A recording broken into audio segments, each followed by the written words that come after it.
Hey there! In this episode of B.Hooked, I'm so excited today because we're kicking off a brand new knitting series. So over the next 3 weeks, we're going to be knitting some patterns to help you stock your shop.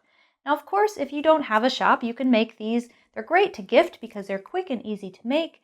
You'll have these tutorials to walk you through the entire thing if you're a brand new knitter. Now, before we dive into the tutorial, I want to let you know that you can access the written instructions, all the supplies that you're going to need, the information about the supplies that I'm using, the colorways that I'm using. You can find all of those details on my website. Just head over to BHookedCrochet.com/handwarmers, and you can find all of that information there. All right, now let's roll into part number 1 of projects to stock your shop.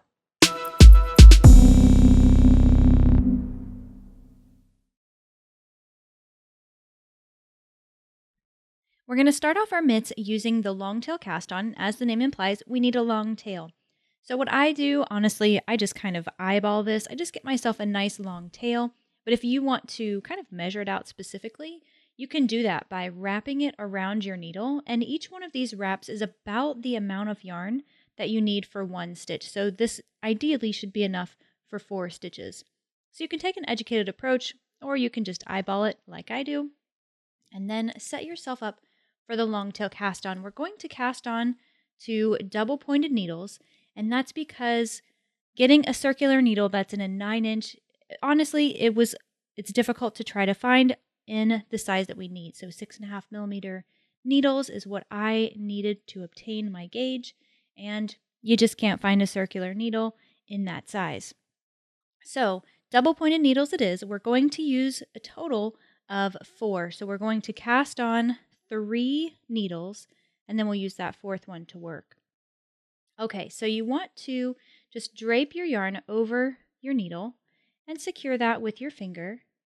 Then I'm going to just stick my fingers in and pull it down. Then circle it around, catch that loop on my thumb, swing around, catch the one on my finger. I am going a little bit faster. I'm assuming that most of you are at least somewhat familiar with the longtail cast on, but I do have a slower video. If you are brand new to knitting and you're just finding this video first, you may want to go ahead and check out my resource for the longtail cast on. You can find that at BHookedCrochet.com/longtail. So what we want to do for the size that we're making here is cast on 7 stitches per needle. So I have 5 here. I'm going to cast on 2 more.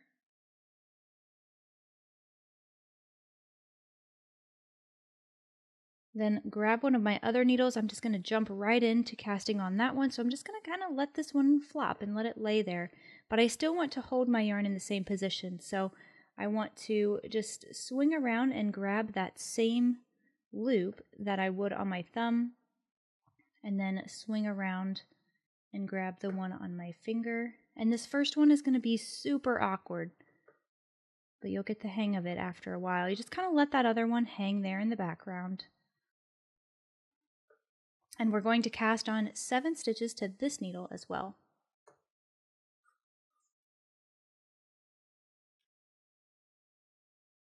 That one, and then we're going to cast on 7 to a 3rd needle. Now let's see how to make this transition one more time. I want to keep my yarn just in my hands as I normally would. So I'm just kind of letting this one sit so it can pull the yarn down. So pull down this middle section here because I want to target this front loop on my thumb. So I have my loop here and here. I'm targeting this one. So I'm going under that loop, and then I'm swinging around, just making sure that this is behind or just out of the way, and grabbing the loop on my finger. Then you'll release your thumb over the tip of the needle and tighten it all up. And again, we're going to do 7 stitches for this needle. Alright, so after you've cast on all 21 of your stitches, you want to orient your double pointed needle so they look like the letter H with your working yarn and your tail over on this side here. The other thing you want to make sure is that all of the little bumps, so what's underneath that cast on, is all facing the same direction here on the bottom of the H. Now I am going to give you a little bit of warning. If this is your first time working with double pointed needles, the first 2 rounds are the worst.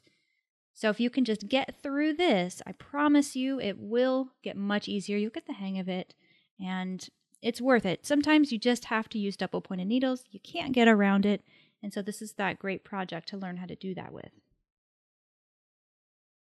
So I want to take my work and turn it around so that my tail and my working yarn are going to be in my dominant hand.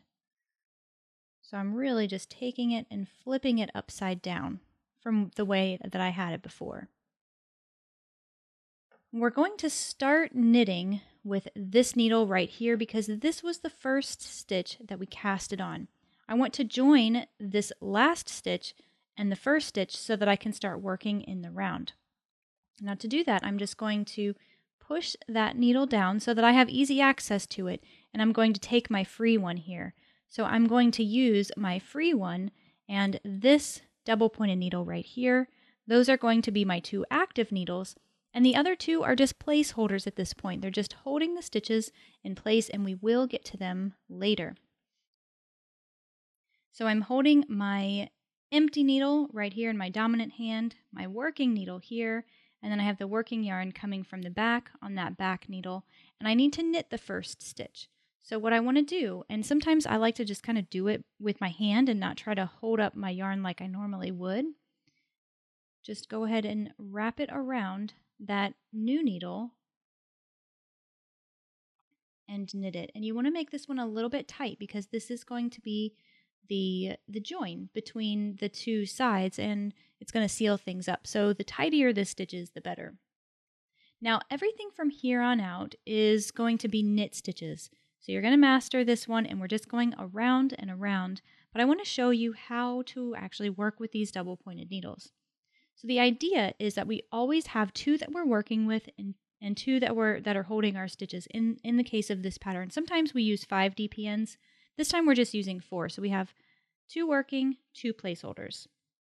Now I'm going to go ahead and finish knitting the remaining 6 stitches on this needle.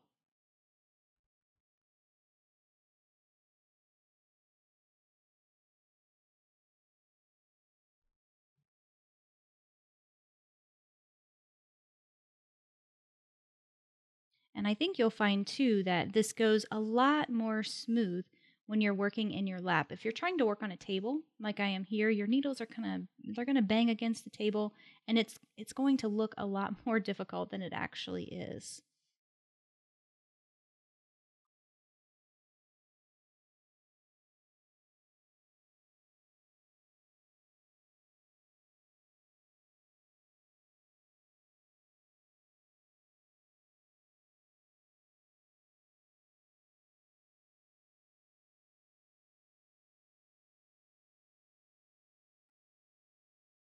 Okay, so I've finished knitting that first needle, then that gives me another free one. So we kind of just swapped places there. If you were paying attention, you saw that this was my other working needle and this was my free one. Well, now we've swapped. So this is my free one. Now I just want to follow the work, and if you need to lay it down to see where things are going, that's perfectly fine. This is my circle. I have my little braid towards the inside. That's how I know it's not twisted. And this was the needle that I ended with. So that means this is the needle I'm going to start knitting with next. So to do that, I'm just going to shove that needle down so that it's kind of in place. But I also want to take these stitches and slide them more towards the middle of that needle. That's going to make sure that they don't fall off. And it's also going to just make all of this easier to hold on to. So then I'm going to take my free needle, find that first stitch, and just start knitting there. Now one thing I like to do, and when I'm actually not working on a table, this makes a lot more sense. I like to situate this placeholder needle on top. So I'm always working under it at this angle, and it kind of keeps it out of the way. And then I like to make sure that these are actually swapped so that my working needle here is on top, and then this one just kind of hangs there in the background.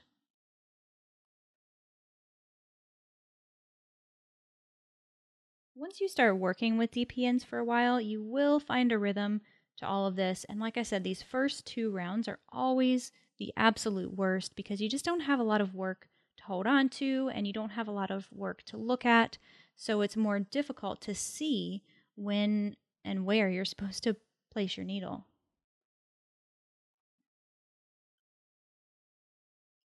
So I'm just knitting all of the stitches here on that second needle.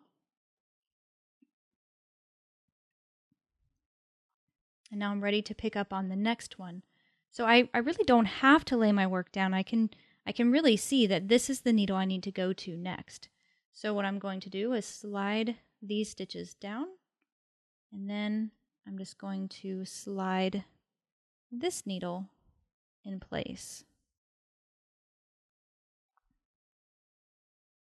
Now once again, I'm just going to situate this little bottom needle so it's underneath and out of my way.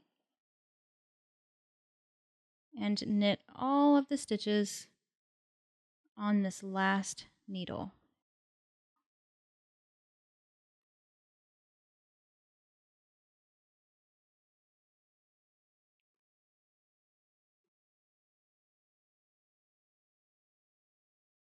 So this is what our work looks like now after the first round. And we're really just repeating that last round for a total of 8 rounds. So right now we have 1 row of knitting or 1 round of knitting, and we need to have a total of 8 before we start playing with some color changes. It's going to get a little bit easier from this point now that we have a little bit of work to hold on to. But like I said, it's still going to be quite awkward for just a little bit. Now you can choose to mark the first stitch, and that's really just a visual placeholder so you know when you're at the start of a new round.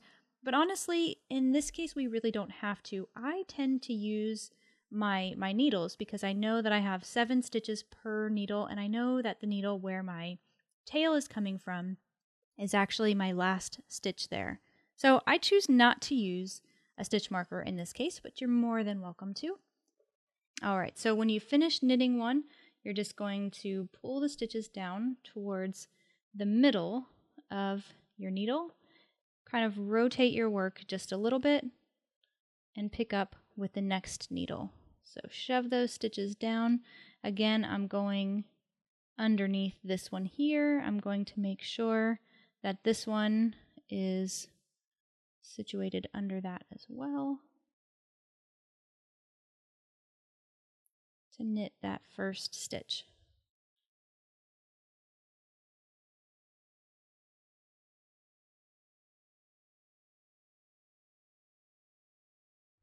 You can already see how much easier it is for me to kind of hold on to these needles and get working. It really doesn't matter what level of knitter you are. Those first 2 rows, the first 2 rounds are always going to be a little bit wonky and kind of difficult to wrangle. All right, so we finished that needle here. We're going to move to our third one. So I've scooted my stitches here in the middle, and then I'm just going to slide these ones down, get my needles situated so they're under control.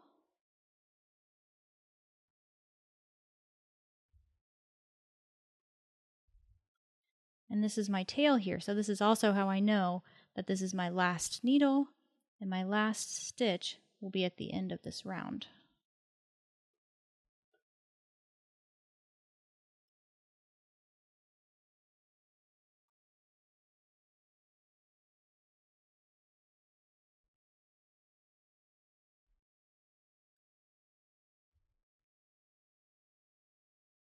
Now sliding those down, we've completed our second round, and that's the repeat. What I need for you to do at this point is go ahead and knit up 6 more rounds. We're just working with knit stitches here, and when you have a total of 8, then we're going to start changing colors. Now I do want to point out, and there's not much work here to see, but each one of these little V's represents 1 row. So I have my first V right here, that is my first row, or my first round. Then I have my second V right here, which is my second round. And then I'm also going to count what's on my needle as a round in itself. So technically, when you're counting like this, we can count this as a third row. So keep that in mind. You want to have a total of 7 V's in your row, and then you want to, of course, have that round of stitches on your needles. And when you reach that point, we're going to grab color B and start playing with some color transitions. All right, so what I've done off camera is I went ahead and knit up until I could count 7 rows here, and then my 8th row is on my needle, and now I'm ready to start tackling some of those color joins. Now here we see a completed glove, and this is the color pattern repeat. It's really simple. So we've worked up to this point here. We're going to make 1 round in color B, 1 round color A, 1 round color B, 1 round color A, switch back to B, and then we're going to stay with color B throughout the rest of the pattern. And one thing I want to bring to your attention is flipping it over. So this is the right-handed mitt, and this is the right side of the mitt. When I flip it over, the color joins are still nice and tidy, and I'm going to show you the trick to that next. So the first thing I want to do is grab color B. I'm just going to loop it over so that I have about 4 to 5 inches, 6 inches, something along those lines. We just want to have enough to weave it in later. And then I'm going to grab my work, figure out what needle I'm going to start working on, so it's the one that's right next to my working yarn. But I'm not going to trim this color yet because we're just going to switch right back to it after 1 round. So I'm going to make my life a little easier and carry this up the back side. So I will slide my stitches down in place, add in my free needle there, and just loop the new color around that needle and pull it through to knit that stitch. So the act of that joins our new color of yarn. We can drop the tail and then simply start knitting with the working yarn here. You want to be careful as you knit the next stitch because this yarn is a little bit loose because we don't have any knots there in the back. And that's okay. If you want to tie a knot with the initial color A, you can do that. I find that it's easier if I just kind of leave it as it is. And now that we've joined on this new color, I just want to knit every stitch in this round. I do want to stop when I get back to the other side.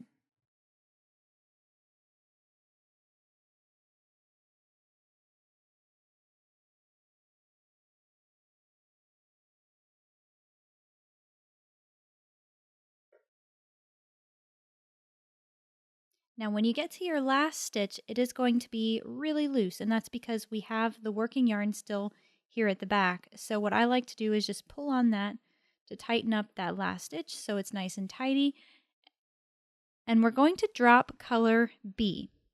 We're going to just be done with that for just a little bit. And the next thing we need to do is correct the jog. First, we need to find the first stitch that we knit with the new color. That's this one right here. And then we're going to look directly below that and find that first pink stitch here in my case. Then I'm going to isolate this leg of that stitch. So you can just use your needle to pick it up and place it on your needle.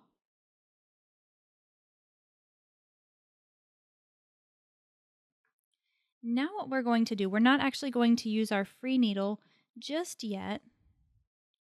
We want to take this last one, and things are going to get a little bit uncomfortable here because we have a lot of stitches on this needle and we're trying to kind of force it in this direction, but we're just doing it for this one stitch.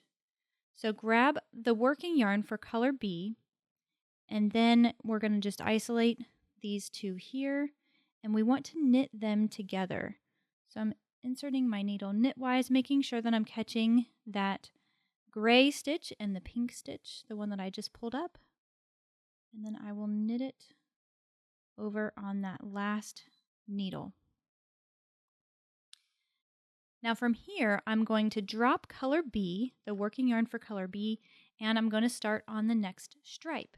So what I want to do there is just grab my free needle, and now I'm just going to have a total of 6 stitches here on this needle, and as we progress through this striped color pattern, we're going to lose a stitch on this needle every time, and we're going to actually gain it over here. And that's okay. What we're actually doing to correct this jog is we're kind of shifting everything over by a few stitches.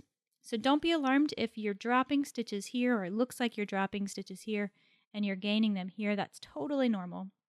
Now, go ahead and insert your needle knitwise into your first stitch, and then find the working yarn for color A, and we're going to knit it. And we'll just knit this around completely normal. So just knit every single stitch until you get back around to the beginning here.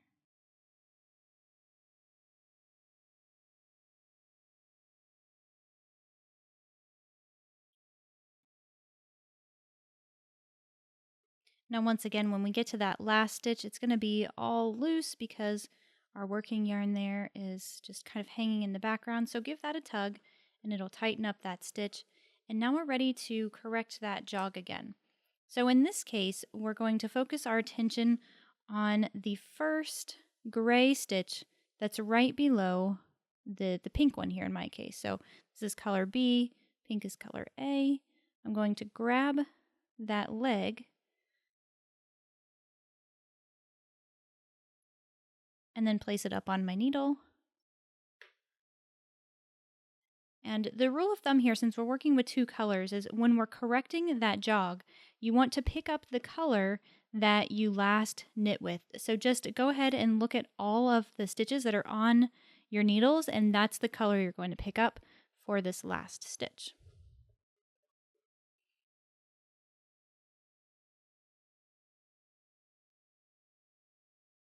Now you can always kind of twist things and wiggle them. The work is relatively forgiving here at this point, so we can kind of make it do what we want in order to make the stitch a little easier for us.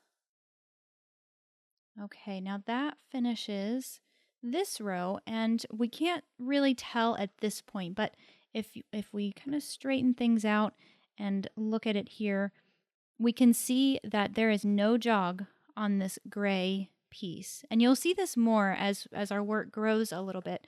You'll really be able to see the effects of this method, and it's awesome. This works really great for single stripes.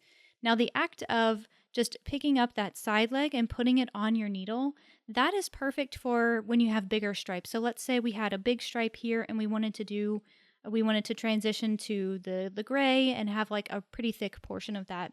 We wouldn't have to necessarily take the stitch and work it on this needle like we are.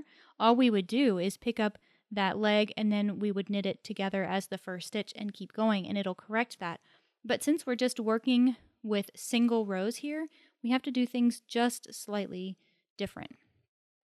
So that is the color repeat. What I need for you to do at this point, so we have our first row of gray, we have our second row or our first row there of the pink color, and we just want to repeat that. So we finished this one and we're just going to repeat one more time. So we're going to switch back to gray and then switch back to the pink, and then we're going to pick up after that. So using the techniques that we've just covered, go ahead and work that color repeat one more time. Okay, so what I've done off camera is I have finished one more color repeat. So I have my gray and I've just finished up my pink row, and before I make my final color transition back to color B, I'm just going to use that same technique to make sure I don't have that jog showing.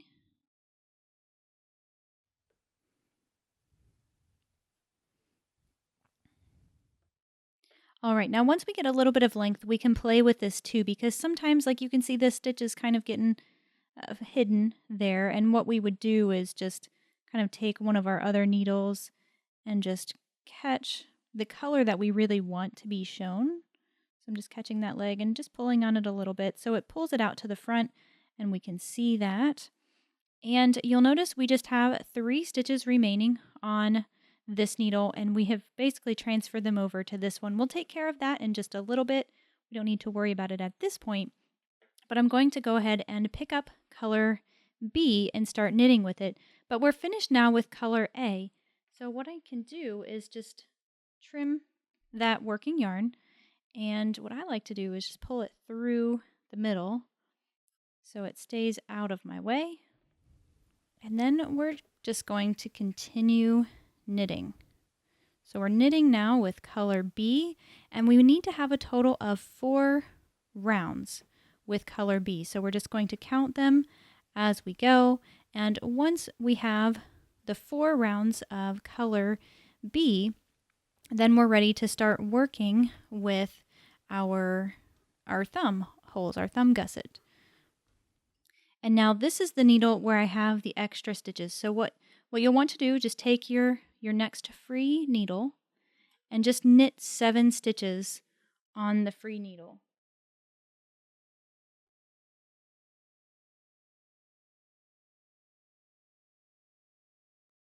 Now what you could do if you're comfortable with it is we can transfer these loops over to this needle here. I'm going to demonstrate one of those here, and if you have a 5th, a lot of DPNs when you buy them they come with a 5th needle.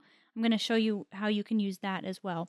But if you only have 4 to your set, we can just transfer them over, and you just want to do so just like this.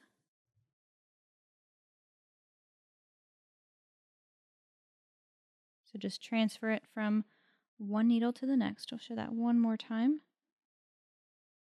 Pretty easy stuff. But if you want to use a 5th DPN, if the thought of switching your needles kind of scares you, then you can just use your remaining needle to your set, basically by just pretending like it's a brand new needle. And we're just going to knit the remaining 2 stitches. And then I can drop that. I'll no longer use that one anymore. And then just pick up with this needle here.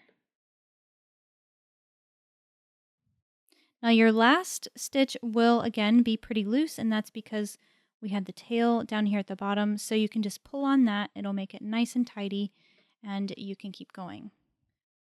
So from here, everything else is the same. I'm just going to continue working these last few stitches with color B.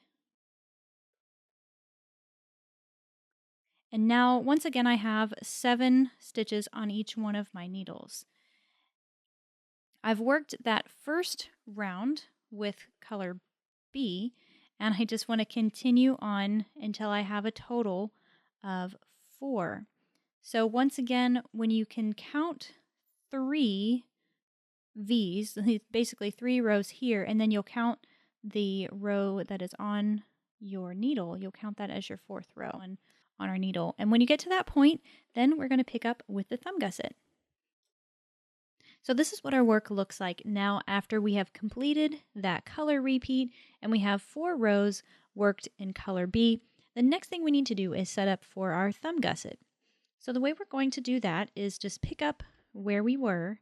So I'm going to set up my needle there to knit. I'm going to continue knitting with the same color now throughout the rest of the pattern. And we're going to need a couple of stitch markers. So I've got those there off to the side.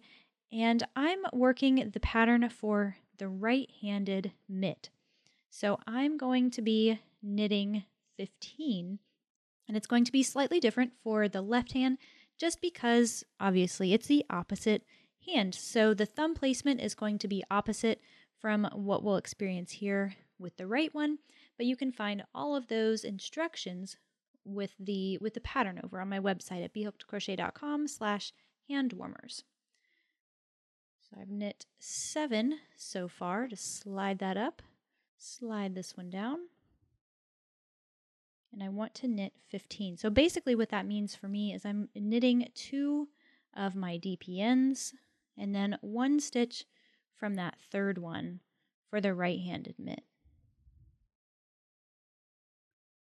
And there we go. I've knit 15 stitches, and now what I want to do is set myself up for the increases because we're going to increase our stitch count by 8 stitches over the next several rows in order to create the little thumb space. So what I'm going to do is just use some stitch markers, and any kind of stitch marker will do that is a ring or that you can slide on your needles.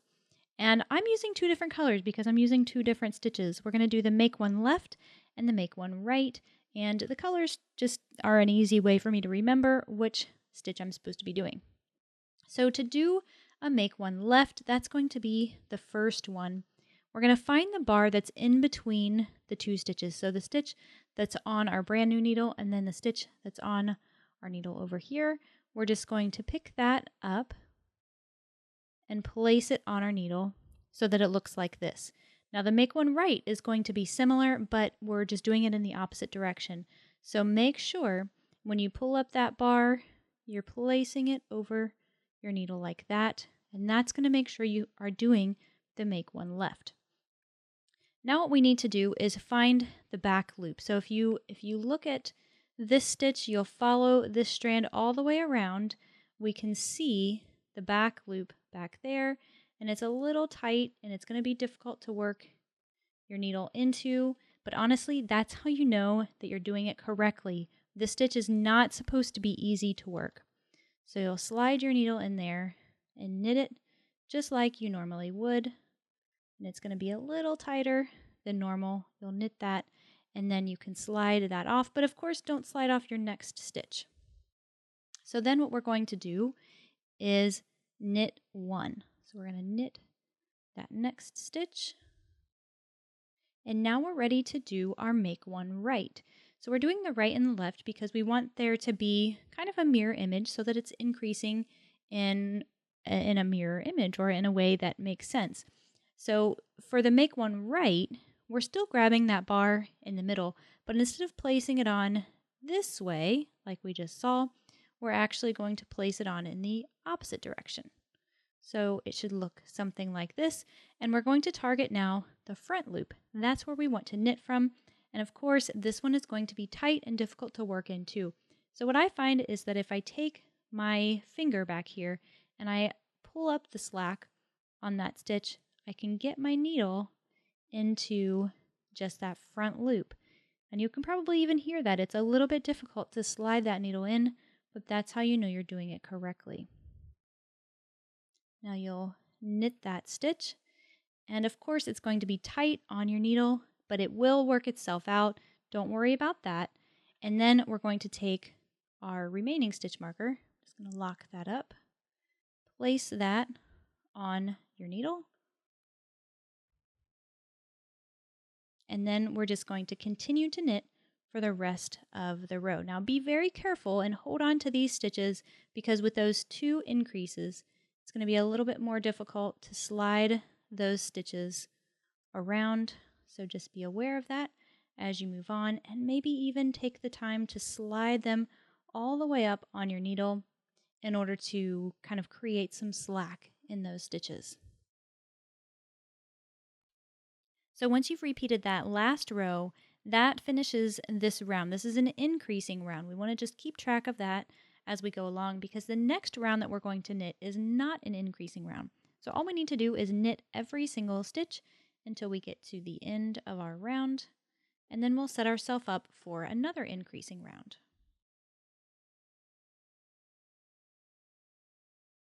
Now when you make it back around to the needle where you have your stitch markers and those tighter stitches, when you reach your stitch marker, just go ahead and pass it from one needle to the next, and that's going to keep that place, and then we're just going to keep knitting. So just knit all of the stitches, and keep in mind that those increases are going to be a little bit tighter, and just knit them as you normally would with kind of like the same tension that you normally would. And it'll be a little bit more difficult to slide it off, but it's not too big of a deal. Okay, so at this point, we need to get ourselves all the way back around. These stitch markers are going to be our visual cue. Now, we don't really have to count stitches anymore. That's going to be our visual cue to let us know when we need to increase again on this increase round. So what I'm just going to do is knit up to this first stitch marker right here. Now, when you get to the point where you are at your stitch marker, here is going to be your repeat. So what we're going to do when we get to that first one, the orange one in my case, I'm going to pass it over. And then I need to make one left. So that means I'm going to grab that middle bar, place it over my needle,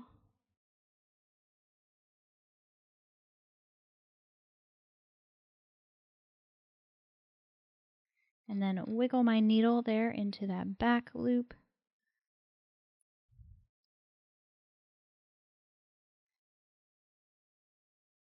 Now when you reach that other stitch marker, before we pass it over, we want to go ahead and make one right. So grab that middle bar, place it over your needle, and then work your make one right. Now at this point, you can go ahead and pass your stitch marker over and continue knitting until you get to the end of your round. So this is what our mitt looks like now after 2 rows of repeats, and we're going to follow that same pattern 2 more times. So what we need to do next is knit a full round. We're not increasing on the next round, and then we're going to increase, followed by a knit row, followed by an increase, and another knit row. That's the full repeat for the thumb gusset. Once again, you can find those instructions at my website. But the other thing that I want to point out is you really don't have to memorize what you need to do next. We're increasing by 2 stitches every single time we increase. So we started out with just 1 stitch in the middle of those 2 increases in between the make one right and the make one left. Now if you count them after doing 2, we have a total of 5 stitches in between these markers.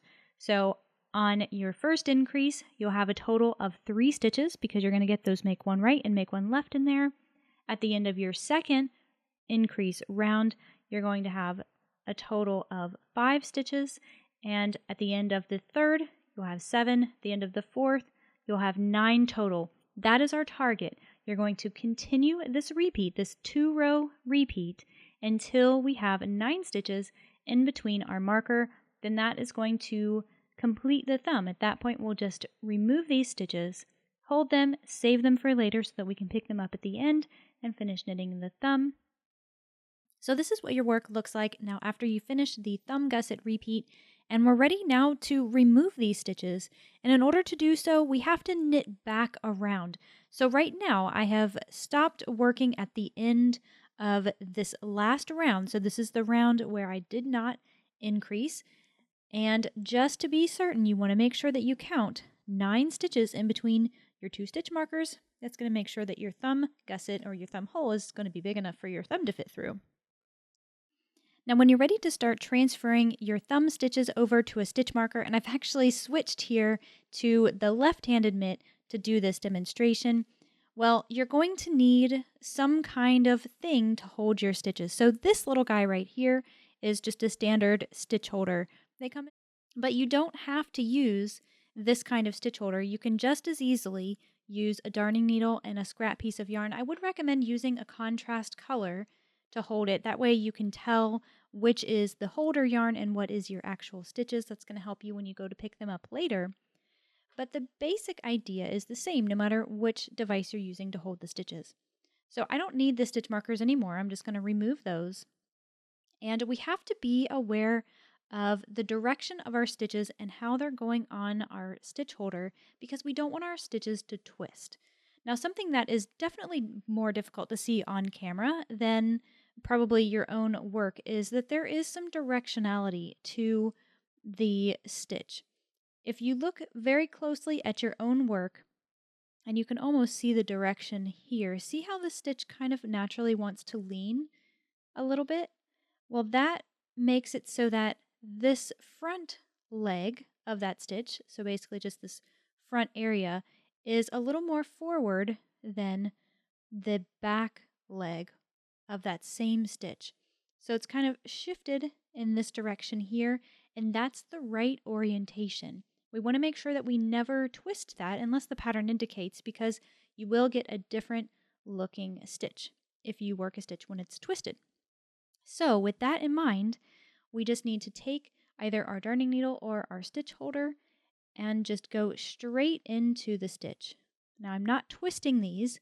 I'm also making sure I don't split the yarn in my stitches and just work it one at a time. So keeping the stitch facing the same direction, I'm just going to slide them off. And again, you would use your darning needle in the same way. Just always go in the same direction when you're sliding them off. That's going to make sure you're not twisting the stitches. Now, if you do end up twisting a stitch, it's really not the end of the world. You can always just twist it back the other way, but this definitely saves you a little bit of time in the long run to make sure they're not twisted when they go on, because then they won't be twisted when they come back off.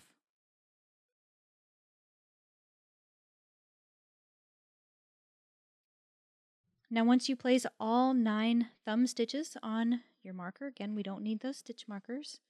We can just, I'm going to secure this up, but if you're using a scrap piece of yarn and a darning needle, of course you want to make sure you have a little bit of leeway, a little bit of extra space on that scrap piece of yarn, and go ahead and tie it in a knot. Now, you don't want to tie it so tight that it's just kind of scrunching things up. The end goal is just to make sure you have a loop, a closed loop, and it's not going to come undone. So if I were to put this down, put it in my project bag or my purse, I know that these stitches are not going to go anywhere because I don't want them to come out. Now, because we're jumping this gap right here, what we need to do is cast on 1 stitch. And we're doing that because remember back to the first round of our thumb gusset increase, we started, and I'm looking all the way down here, we started with a make 1 left, and then we knit 1 stitch, and then we did a make 1 right. Well, that stitch that we knit in between, that was one of our original stitches. So remember back, we have for this size 7 stitches per needle, and if we count what we have left, I have 3 stitches on this needle and 3 stitches on that one. We're short one. Well, we need to make up for that. And the way we do that is take your working yarn and hold it in your non-dominant hand, just like this. Now place your thumb over just the little space here and then flip it around. So you're basically just twisting that on your thumb, and then you're going to take your needle and catch that loop and then pull it tight. Now that is going to act as a normal stitch. So we can just continue on with our pattern. I'm just going to poke this little thumb out so I can have easier access to it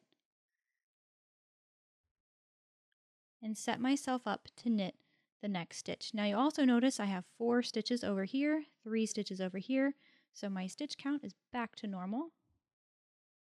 And when I knit this first stitch, because I'm jumping over this gap, I do want to try to make this stitch a little bit more tight than I normally would. The tighter this stitch is, then the tighter the join or the little corner of our thumb is going to be.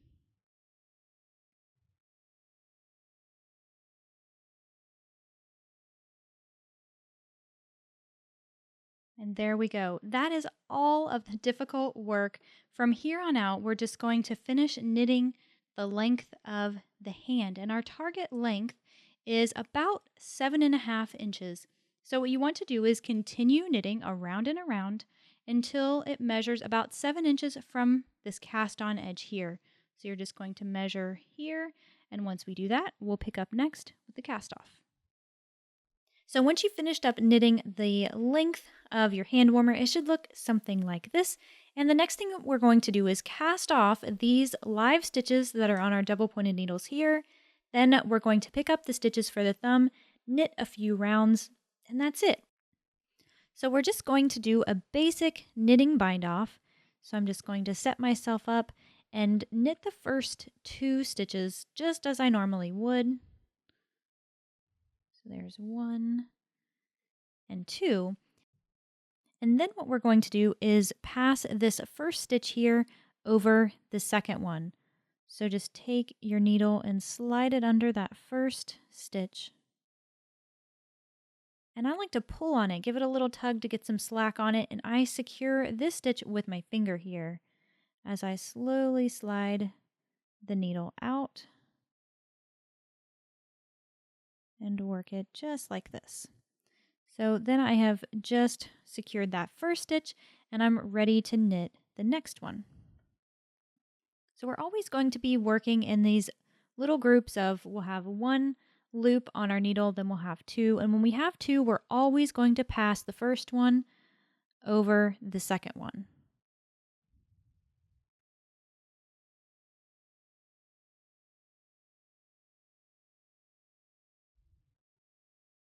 Then when we have just one loop remaining on our needle, we're going to knit the next one. Pass the first over the second and just repeat this all the way around until you only have one loop remaining.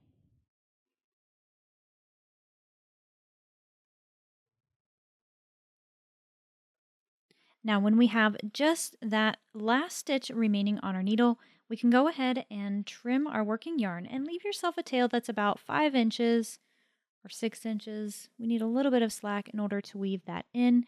And then I'm simply just going to pull up on that loop, and I'll tidy all of this up later. Okay, so up until this point, we have knit the bulk of our hand warmer. The last thing we need to do is just work on our thumb. The good news is there's only about 3 rounds left. The bad news is we're only working with 9 stitches, so it's going to be a little uncomfortable for all 3 of these rounds. But if you stick with it, the result is really incredible. And so the first thing we need to do is transfer these live stitches from our stitch holder, whether it be one like this or a scrap piece of yarn. We need to transfer it to our double pointed needles. We're going to split these 9 stitches over 3 needles, so 3 stitches on each needle, but we need to do so in a strategic way because we do not want to twist our stitches. So we were very careful with our placement and how we situated them on the marker so that they aren't twisted, and we just need to make sure that we maintain that as we remove them. So I'm going to isolate these first 3 stitches and come at it from this direction and just slide them on my needle, remove them from the stitch holder. And those are all set to go. You'll grab your next needle, isolate your next 3 stitches, then slide them on.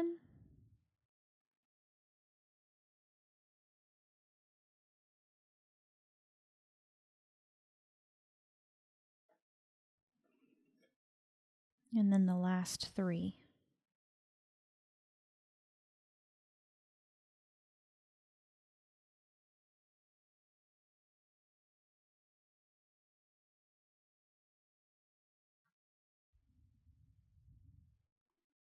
Okay, so we've picked up all 9 of our thumb stitches, and one last thing we need to just observe before we start knitting is the front and the back of the work. So I'm working on my right-handed mitt here, so this is the right side of the work. This is what you're going to see on top, and we want to make sure that this is the most nice and tidy side, right? We want the good part to show. But we do have to join on some new yarn to finish up these stitches, and when we cast off, we will see a little jog like we had here. So we want to try to hide that as best we can, and we're going to do so on the underside of the work. So it will go on your hand like this, so this is going to be what's facing underneath, so you're not going to see it quite as obvious. And so I'm going to choose this as my first stitch to start knitting. Now go ahead and insert your empty DP just directly in that stitch knitwise and grab your working yarn. So actually this is just a new piece of yarn, and fold it over. Leave yourself a tail that's about 4 to 5 inches, something that you can weave in, and just loop that around your needle and pull it through the stitch. So we've just knit the first stitch with our brand new ball of yarn. We can just drop that tail and continue knitting. So go ahead and knit these next 2 stitches, and then I want to show you something new.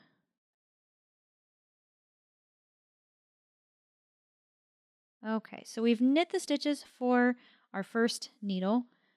Then the next thing we want to do, we're just going to set that aside, is observe this little hole. Now your needles are probably going to be in the way, so just open it up like this.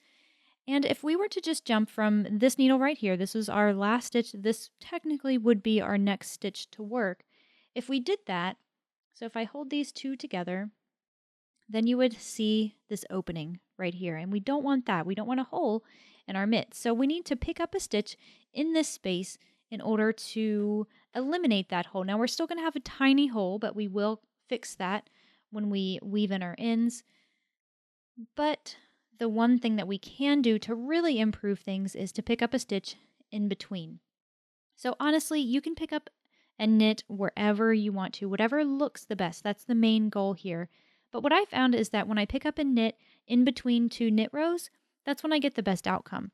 So I have a knit row right here, and I have a knit row right there. And so I just want to stick my needle in between there. Try to catch 2 loops if you can. And then just take your working yarn, loop it around, and pull it through. And so I've just picked up 1 stitch in that space. And now if I pull up on that, see how it closes that gap? It looks pretty nice. So I'm happy with that. Now I'm not going to use this needle anymore because I have 4 stitches on there now, and things will get a little uncomfortable if I continue to use it.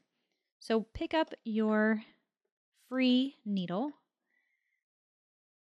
and get yourself situated to knit on the next one.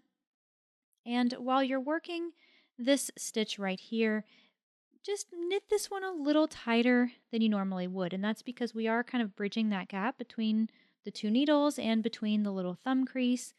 And the tighter we can get that, the better it's going to look. All right, so we're just going to continue knitting until we get to the end of this round.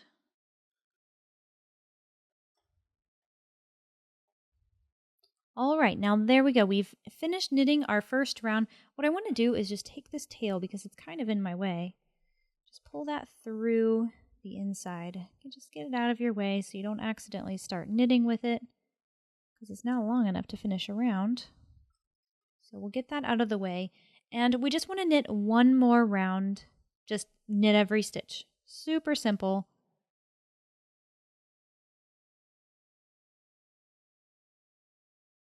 Okay, now once you've powered through, you've knit that last round, we just have 1 more, and that is our cast off. We're just going to do this the same as the cast off for the hand. So that means we're going to start by knitting the first 2 stitches and pass that first stitch over the second. Knit the next stitch, pass it over. And you'll just do this all the way around.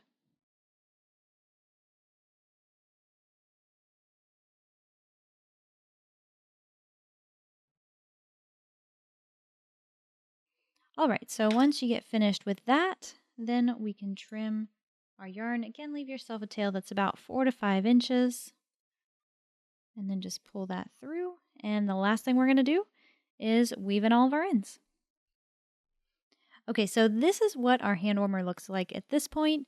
And there are a few little things that we need to fix, a few little imperfections we need to iron out as we're weaving in our ends. So of course we want to correct the jog there. That's actually a little less obvious because of its placement, but we do need to correct that. But then if you look at the thumb, you can see where this joint is a little loose there, and then up here at the top, we do have still just a tiny little hole from the thumb crease, and we can fix all of that with the weaving on our ends. We don't have to worry. We don't have to rip it out or try again. These things are completely normal. So go ahead and turn your mitt inside out.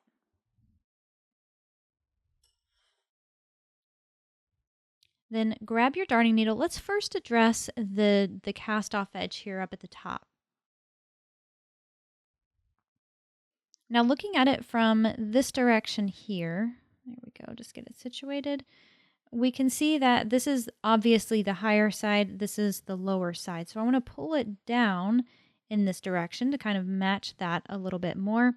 And what I want to do is just find that first stitch on this lower row. I'm going to try to work my darning needle under both legs of that little V that we see there and pull that through.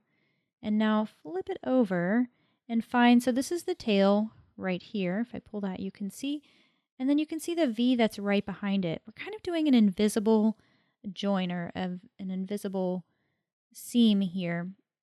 Just stick your darning needle in between those 2 legs of that V or of that stitch and pull it through. And when we do, what we've done is we've created another V. So this was the first stitch from the end of the round, and this right here was the first stitch of the beginning of the round, and we've created this, and that has given us a nice, clean, and visible join. We no longer have that jog where this side is higher than that one.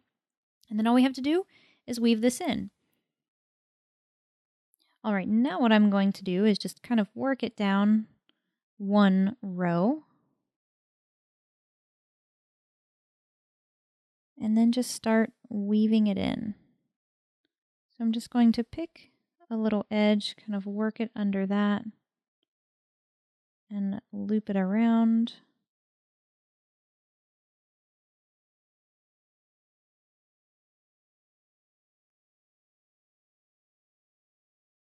And you can work in one direction for a few stitches, and then maybe jump down a row, working back in the other direction.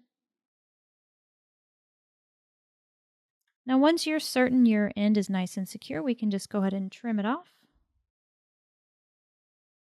And repeat that same thing for the thumb. Then of course we can move on to where we have our color joins, which of course don't look as clean on the inside as they do the outside.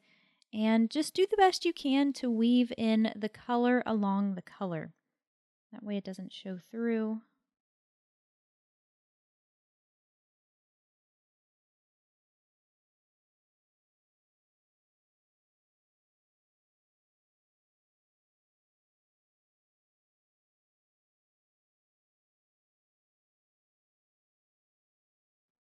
Now, if you end up with having a couple of holes in your little thumb crease here, don't worry about that. All we need to do is just take some scrap piece of yarn, or you can use your ends if you haven't already woven them in.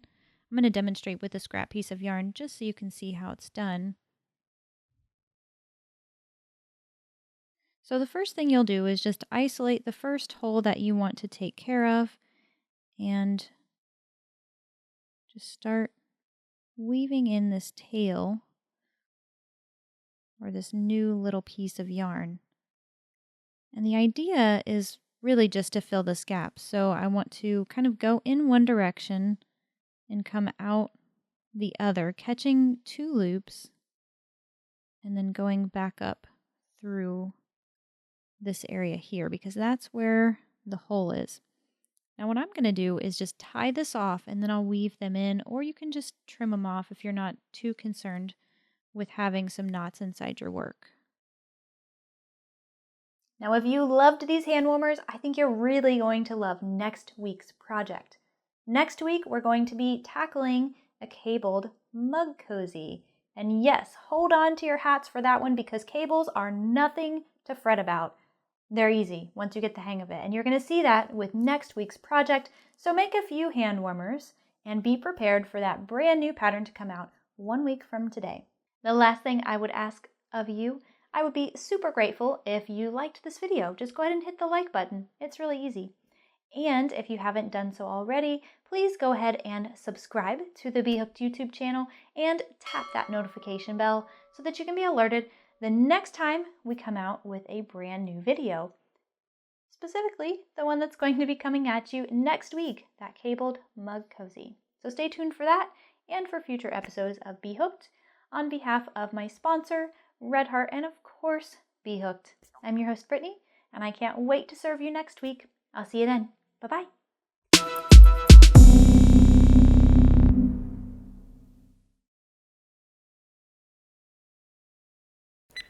All right, now let's roll into part number 1 of projects to start your shop. To start your shop. To stock your shop.